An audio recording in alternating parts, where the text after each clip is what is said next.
G'day, Martin here. Welcome to another In the Paddock YouTube video. It's been a while since I put up one of these. I think the last one we had mung beans in, and they're obviously well and truly off and gone. We've got a whole heap of durum wheat here now. So yeah, it's been quite a while. As you can see, a bit overcast. I think we've had less than a mil so far this morning, but they're talking about another 30 odd over the next 2 days. So yeah, things are looking pretty good. Crop's coming along well. Basically, we panicked and we sowed this with a old Gyril 2220. The disc seeder that we normally use blocks up like you wouldn't believe in the wet, and so we went with with the neighbour's old T220, and and of course it didn't rain for about a month after that. So we had stuff that was pretty well dry sown just under the surface, and yeah, stuff that was down about 10 centimetres deep, but it's all sort of evened out now. After that, it's pretty well just had a broadleaf spray, and that was it. At the moment, I'd like to get a fungicide on it, but my tractor is in getting worked on, so yeah, that won't be happening till it gets back at the very earliest. Now, because we sowed with that old Gyril, and she wasn't the most even sower in the world, as you can see, the crop is a bit thinner than ideal. This is actually the worst of it here. I've deliberately gone for the worst part, and yeah, it's a fairly thin plant stand, but it's looking all right, and I think it should still yield pretty well.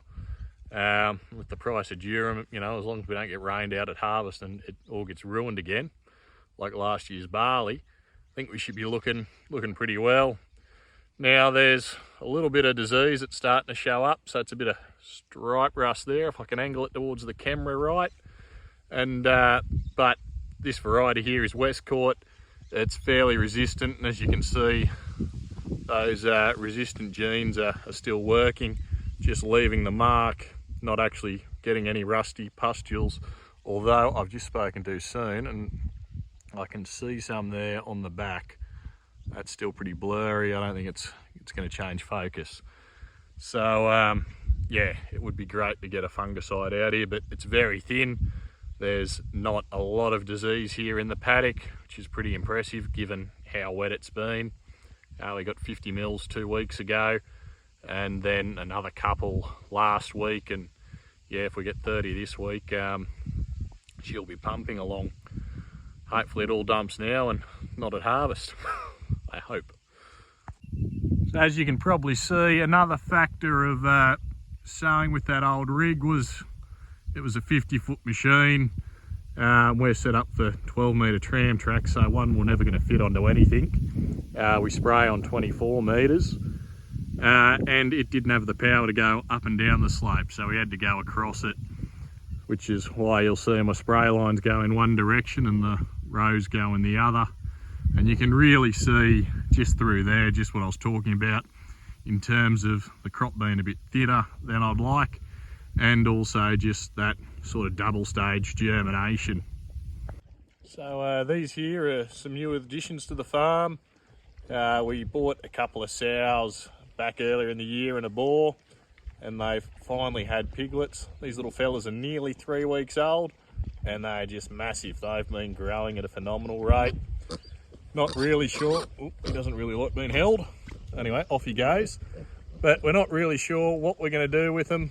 We're originally looking to get them slaughtered and then delivered to a local butcher. He was keen to sell them, but that whole sort of supply chain just fell in a heap. And now we've got to run them to the next closest abattoir we can run them to is about 5 hours away. And yeah, not really practical. So we're yeah, probably just going to end up selling them out of the paddock or using them ourselves for our own consumption. So I was going to end with some nice drone footage flying over the crops, but unfortunately my drone crashed just seconds after takeoff, so I thought we'd just finish with some cute footage of the piglets instead. They are cute little fellas, and hopefully they grow up to be nice and tasty. Anyway, until next time, keep at it.